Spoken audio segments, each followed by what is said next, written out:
Now it's time for Lefties Losing It. And here is Harris County Judge and an incoherent lefty losing it. Her name is Lena Hialgo. And here she demands that no one politicises the murder of a 12-year-old Texan child allegedly tortured and murdered by illegal immigrants. And she makes this demand while blaming Donald Trump for Biden's border crisis. Astonishing. It hurts even more that they're being used as pawns in this fight over immigration that doesn't even exist because Biden and McConnell agree. It's just that Trump won't let him move it forward. All due respect, Judge, you said this issue shouldn't be politicized, but by pointing the finger at former President Trump and Republicans in Congress, aren't you politicizing it? I think I answered the question. So, yeah, I mean, this is about Jocelyn. This is about her family, and if we want to, Judge, as I said, talk about immigration, you didn't answer the question. Are you politicizing this by pointing the finger at Republicans and saying it's their fault, not the fault of the Biden administration that lifted the Remain in Mexico policies? Again, the Biden administration reached an agreement with Leader McConnell to address this, but this is not about immigration. I'm not going to feed into that.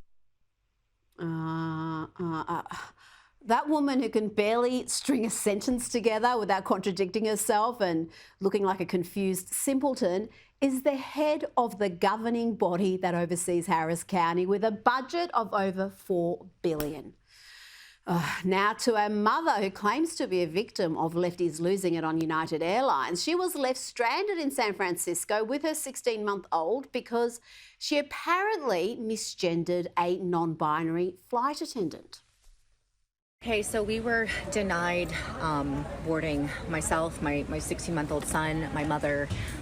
They took our luggage on the plane, which has my thyroid medication, which I'll be very sick without, my mother's medication. They basically said tough luck. And they won't tell me exactly what I said, but what happened, and I will tell you what happened right now. I was speaking to one of the flight attendants, got their pronouns wrong. The other flight attendant didn't like it. I said, I'm really sorry. I'm not very versed with pronouns. I was holding my son. He was having a temper tantrum. I had the car seat on my back. I wasn't really focusing on anything except getting my son's car seat on the flight and getting him comfortable and safe, and him, because now it's his nap time. You can see he's kind of fallen asleep. They're saying that it's a hate crime that I did, that I might not even be able to ever fly United. We don't even know how we're going to get back today. Now, this is exciting, folks. Only happens about once a decade, but we've got footage of Jon Stewart actually being funny. He's at his best when he challenges the dominant media orthodoxy, and that's precisely what he did here, taking on lefties losing it in the mainstream media over a disturbing image that is too violent and dehumanising to show on television. In our editorial discussions this morning, we were asked not to show the image from this video because of its violent and disturbing nature. Video, which we are intentionally choosing not to show you. We're not going to show because of how disturbing it is. I was extremely disturbed to see this. Horrible, horrible, violent imagery. Violent and dehumanizing imagery. We're only going to show you a clip of this briefly. All right, that's enough. Let's take it down.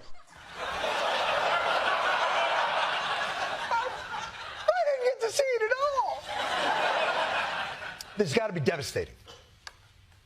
News channels show images from Ukraine, from Gaza, from natural disasters. They get through them dispassionately. I can't imagine how devastating this footage must be. Former President Donald Trump shared a video, this one, on his Truth Social account featuring an image of President Joe Biden hogtied on the back of a pickup truck.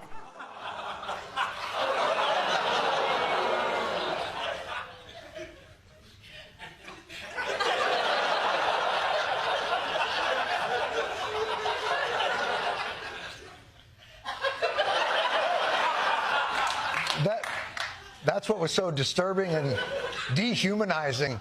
You wouldn't show it on television, and an airbrushed Biden decal on the back of a truck? Aren't you the same networks that show reruns of 9/11 every year? Yep, just earlier this month, much of the media in the US had an absolute meltdown about an obviously doctored image, a meme basically on the back of a pickup truck.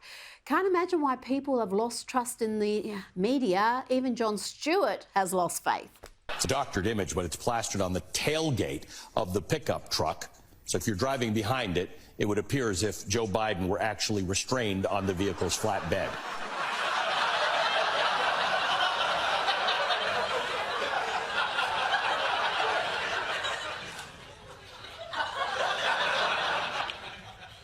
If you think that's really Joe Biden tied up on the back of the pickup truck, I don't know that you have the mental acuity to be operating a motor vehicle. Now, let's, with the help of AI, look at how CNN would love to conduct the presidential debate. I'd like to set the ground rules to this debate. First off, Biden is allowed to speak whenever he wishes. We will have commercial breaks whenever Biden feels the urge so that his needs can be taken care of. This may or may not include naps, energy boosts, or a snack such as ice cream. On the other hand, Trump is not allowed to speak unless spoken to, and if he interrupts Joe speaking, we're automatically going to deduct 10 points from Trump and Dore. As the hall moderator of this debate, I can call it off at any moment and declare it a complete victory for Biden. Where did Trump go? He was just here.